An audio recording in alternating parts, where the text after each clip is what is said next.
Hello guys, welcome back to the channel. അപ്പോൾ ഇന്നത്തെ വീഡിയോയിൽ നമ്മൾ നോക്കാൻ പോകുന്നത് എന്താണെന്ന് വെച്ച് കഴിഞ്ഞാൽ മെത്തേഡ്സ് അല്ലെങ്കിൽ യൂസർ ഡിഫൈൻ ഫങ്ഷൻസ് അല്ലെങ്കിൽ പിന്നെ ഫങ്ഷൻസ് അതൊക്കെ എന്താണ്, ഡിഫറെൻറ്റ് ടൈപ്പ് ഓഫ് ഫങ്ഷൻസ് എന്തൊക്കെയാണ്, അത്തരം കാര്യങ്ങളാണ് നമ്മൾ ഇന്ന് നോക്കാൻ പോകുന്നത്. നമ്മളിപ്പോൾ നേരത്തെ പഠിച്ചു പ്രിൻറ്റ് ഫങ്ഷൻ. എന്തെങ്കിലും കാര്യം പ്രിൻറ്റ് ചെയ്യണമെങ്കിൽ നമ്മളിങ്ങനെ ഇതിപ്പോൾ പ്രിൻറ്റ് ഹലോ എന്ന് നമ്മൾ പ്രിൻറ്റ് ചെയ്യുന്നുണ്ട്. അതായത് പ്രിൻറ്റ് എന്നത് ഇവിടെ ഒരു ഫങ്ഷനാണ്. ഫങ്ഷൻ എന്ന് പറഞ്ഞു കഴിഞ്ഞാൽ ഒരു ഫങ്ഷൻ നെയിം കൊടുക്കും, ഫങ്ഷൻ നെയിം അതിനോട് ഒപ്പം ഒരു ബ്രാക്കറ്റ്സ് കൊടുക്കും. ഇങ്ങനെ ഒരു ബ്രാക്കറ്റ്സ് കൊടുക്കും. അതിനാണ് ഫങ്ഷൻ എന്ന് പറയുന്നത്. അതായത് പൈത്തണിൽ ഇൻബിൽഡ് ആയിട്ട് കുറേ ഫങ്ഷൻസ് ഉണ്ട്. അതായത് പ്രിൻറ്റ് ഒരു എക്സാമ്പിളാണ്, അതുപോലെ നമ്മുടെ ഇൻപുട്ട് അതൊക്കെ ഒരു എക്സാമ്പിളാണ് ഫങ്ഷൻസിന് വേണ്ടി. അത്തരം ഫങ്ഷൻസിൻ്റെയൊക്കെയാണ് നമ്മൾ ശരിക്കും പറഞ്ഞാൽ ഫങ്ഷൻസ് എന്ന് പറയുന്നത്.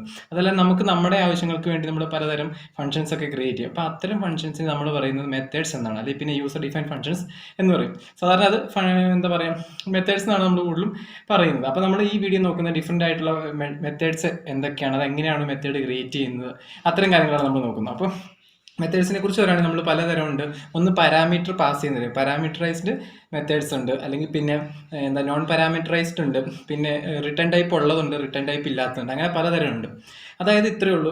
ഫങ്ഷൻസ് എന്ന് പറഞ്ഞാൽ ഒരു ബ്ലോക്ക് ഓഫ് കോഡാണ്. ഒരു പർട്ടിക്കുലർ കാര്യത്തിന് വേണ്ടി നമ്മളൊരു ബ്ലോക്ക് ഓഫ് കോഡിലേക്ക് സെറ്റ് ചെയ്യുക. അതായത് എക്സാമ്പിൾ പറയുകയാണെങ്കിൽ നമ്മളൊരു കാൽക്കുലേറ്റർ ആപ്പ് ഉണ്ടാക്കാന്നിരിക്കട്ടെ. അപ്പോൾ നമുക്ക് ആക്ച്വലി നമ്മളൊരു 2 നമ്പറുകൾ ആഡ് ചെയ്യണം. ആഡ് ചെയ്യാനായിട്ട് ഫങ്ഷൻ ക്രിയേറ്റ് ചെയ്യണമെന്നുണ്ടെങ്കിൽ ഫങ്ഷൻ്റെ പേര് ആഡ് എന്നാണ് കരുതുക.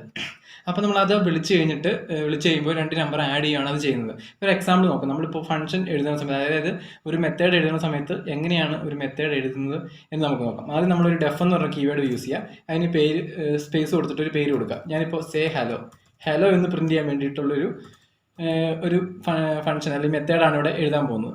അപ്പോൾ പിന്നെ നെയിമിംഗ് കൺവെൻഷൻ നോക്കുക. ഇൻബിൽഡ് ആയിട്ടുള്ള പേരും കാര്യം കൊടുക്കും. നമ്മൾ വേരിയബിൾസിന് എങ്ങനെയാണോ പേര് കൊടുത്തത് അതുപോലെ തന്നെ കൊടുക്കാൻ ശ്രമിക്കുക. അത് കഴിഞ്ഞിട്ടൊരു കോളം കൊടുക്കുക, എൻ്റർ അടിക്കുക. എന്നിട്ട് ഇവിടെ എന്താണോ വേണ്ടത് അത് പ്രിൻറ്റ് ചെയ്യാം. പ്രിൻറ്റ്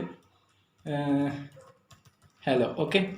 ഇനി നമുക്ക് ജസ്റ്റ് കോൾ ചെയ്യാൻ വേറെ ഒന്നുമില്ല. നമ്മൾ ജസ്റ്റ് അതിൻ്റെ പേര് വിളിച്ചാൽ മതി, സേ ഹലോ. എന്നിട്ട് നമുക്കൊന്ന് റൺ ചെയ്ത് നോക്കാം.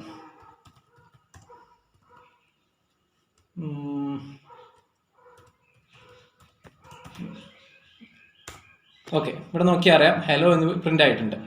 അതാ കുറച്ചുകൂടി അഡ്വാൻസ്ഡ് ആയിട്ട്. ഇതാണ് സാധാരണ ഒരു നോൺ പാരാമീറ്ററൈസ്, അതായത് പാരാമീറ്റർ പാസ് ചെയ്യാത്ത നോർമൽ ആയിട്ടുള്ള ഒരു മെത്തേഡ്. ഇനി നമുക്കൊരു എന്താ പറയുക, ഒരു പാരാമീറ്റർ പാസ് ചെയ്യുന്നത്. ഇപ്പോൾ ഞാനിപ്പോൾ എൻ്റെ പേര് ഇവിടെ കൊടുത്തു കഴിഞ്ഞാൽ ഹലോ കഴിഞ്ഞിട്ട് എൻ്റെ പേര് പറയണം. നമുക്കിവിടെ നോക്കാം. നെയിം എന്ന് പറഞ്ഞൊരു വേരിയബിൾ കൊടുക്കുക. അതിനുള്ളിൽ വേരിയബിൾ കൊടുക്കുക. എത്ര പാരാമീറ്റർ വേണമെങ്കിൽ നമുക്ക് കൊടുക്കാം. പിന്നെ ഇപ്പോൾ അടുത്തൊരു വേരിയബിൾ വേണമെന്നുണ്ടെങ്കിൽ കോമ ഇട്ടിട്ട് അടുത്ത വേരിയബിൾ നമുക്ക് കൊടുക്കാം. അത് കഴിഞ്ഞിട്ട് വീണ്ടും കോമ ഇട്ട് കൊടുക്കാം.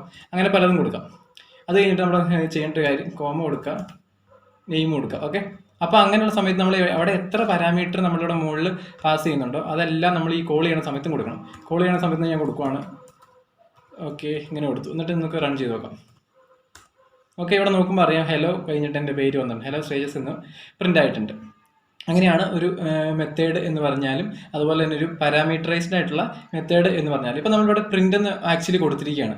പ്രിൻറ്റിന് വരെ നമുക്ക് വേറെ രീതി കൊടുക്കും. ഇപ്പോൾ എക്സാമ്പിൾ പറഞ്ഞാൽ എനിക്കിവിടെ ഞാൻ വലിയൊരു കാൽക്കുലേഷൻ കാര്യങ്ങൾ ചെയ്തിട്ട് ഒരു വേരിയബിൾ കൊടുത്തിട്ട് ആ വേരിയബിളിലേക്കാണ് സ്റ്റോർ ചെയ്യുന്നിരിക്കട്ടെ. എക്സാമ്പിൾ ഞാനിപ്പോൾ നമുക്കൊന്ന് ക്ലിയർ ചെയ്ത് നോക്കാം. ഞാനിപ്പോൾ എന്താ പറയുക, മൈ ഗ്രീറ്റ് ഗ്രീറ്റിംഗ് എന്നതിൻ്റെ മൈ ഗ്രീറ്റ് എന്ന് പറഞ്ഞിട്ടുള്ളൂ ഒരു വേരിയബിളോട് സെറ്റ് ചെയ്തേക്കണം. ആ വേരിയബിളിലേക്കാണ് ഇപ്പോൾ ആ ഒരു ഫംഗ്ഷൻ എക്സിക്യൂട്ട് ചെയ്തിട്ടുള്ള വാല്യൂ എടുക്കേണ്ടത് എന്ന് കരുതുക.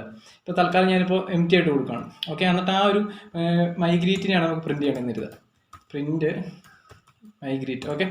ഇപ്പോൾ ഇത് പ്രിൻറ്റ് ചെയ്തൊന്നും വരില്ല. കാര്യം ഇവിടെ നമ്മൾ എംറ്റി ആയിട്ടുള്ള സ്ട്രിങ് മാത്രമേ എടുത്തുള്ളൂ. നമ്മളൊരു ഫംഗ്ഷൻ എഴുതാണ്. ഫംഗ്ഷൻ നമ്മളിപ്പോൾ പഠിച്ചു, ഡെഫ് സേ ഹലോ എന്ന് പറഞ്ഞു കൊടുത്തു. അതിനുള്ളിൽ ഒരു എന്താ പറയുക, ഒരു പാരാമീറ്റർ പാസ് ചെയ്തു, നെയിം എന്ന് പറഞ്ഞൊരു പാരാമീറ്റർ പാസ് ചെയ്തു. എന്നിട്ട് നമ്മൾ നേരത്തെ പ്രിൻറ്റ് കൊടുത്തു. പ്രിൻറ്റിന് വരെ റിട്ടേൺ എന്ന് കൊടുക്കുക. റിട്ടേൺ എന്ന് പറഞ്ഞു കൊടുക്കുക ഹലോ പ്ലസ് നെയിം.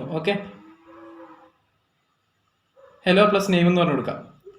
എന്നിട്ട് ഇവിടെ നമ്മൾ അതിനെ വിളിക്കുക, സേ ഹലോ. സേ ഹലോ എന്ന് കൊടുക്കുക. എന്നിട്ടൊന്ന് റൺ ചെയ്യാം. എറർ വന്നിട്ടുണ്ട്. ആക്ച്വലി എന്താണെന്ന് വെച്ച് കഴിഞ്ഞാൽ നമ്മളിവിടെ കൊടുത്തതിനകത്ത് ഉണ്ടോ, ഇത് കൊടുത്തില്ല. എന്താ നമുക്ക് വേണ്ടത് എന്ന് നമ്മൾ കൊടുത്തിട്ടില്ല. അപ്പോൾ നമ്മളത് കൊടുത്തേക്കാം ഇവിടെ. ഞാൻ എൻ്റെ പേര് കൊടുത്തു. റൺ ചെയ്യുമ്പോൾ ഇവിടെ വന്നിട്ടുണ്ട്. ആക്ച്വലി എന്താണ് നമ്മൾ കൊടുത്തേക്കണേ അതവിടെ വന്നിട്ടുണ്ട്. വേണമെന്ന് ഇവിടെ ഒരു സ്പേസ് കൊടുത്തു കഴിഞ്ഞാൽ അത് കറക്റ്റായിട്ട് വർക്ക് ചെയ്യും. ഇപ്പോൾ വന്നിട്ടുണ്ട്. അങ്ങനെ ഒരു വാല്യൂ നമുക്ക് എടുത്തിട്ട് ജസ്റ്റ് ഒരു പ്രിൻറ്റ് ചെയ്യണമെങ്കിൽ ആ വാല്യൂവിനെ എടുത്ത് ഒരു വേരിയബിളിലും എല്ലാം സെറ്റ് ചെയ്യണം എന്നുണ്ടെങ്കിലാണ് നമ്മളൊരു എന്താ പറയുക റിട്ടേൺ ടൈപ്പ് കൊടുക്കുന്നത്. റിട്ടേൺ ടൈപ്പ് അല്ല, റിട്ടേൺ കൊടുക്കുന്നത്. റിട്ടേൺ കൊടുത്തിട്ട് എന്ത് വാല്യൂ വേണമെന്നുണ്ടോ അത് നമുക്ക് റിട്ടേൺ ചെയ്യും. ഇപ്പം ഞാനിവിടെ കൊടുക്കുവാണ്, ഇതിന് പകരം റിട്ടേൺ 1 എന്ന് കൊടുത്തു. റിട്ടേൺ 1 എന്ന് കൊടുത്തിട്ട് മൈഗ്രേറ്റ് എന്ന് പറഞ്ഞ് പ്രിന്റ് ചെയ്യാന്നിരിക്കട്ടെ. ഓക്കെ, ഇവിടെ 1 എന്ന് പ്രിന്റ് ചെയ്യും. ഇപ്പോൾ റിട്ടേൺ കഴിഞ്ഞ് എന്ത് വാല്യൂ ആണ് നമ്മൾ കൊടുക്കുന്നത് അത് പ്രിന്റ് ചെയ്യും. ഓക്കെ, റിട്ടേൺ കഴിഞ്ഞ് നമ്മൾ എന്ത് വാല്യൂ ആണ് കൊടുക്കുന്നത് അത് അവിടെ പ്രിന്റ് ചെയ്യും. അങ്ങനെയാണ് ഡിഫറെൻറ്റ് ടൈപ്സ് ഓഫ് മെത്തേഡ്സ് നമ്മൾ ഇതിനകത്ത് എഴുതുന്നത്. അപ്പോൾ ഈ വീഡിയോ ഇത്രയേ ഉള്ളൂ. അപ്പോൾ പിന്നെ ബാക്കിയുള്ള വീഡിയോസൊക്കെ ഉടനെ വരുന്നതായിരിക്കും.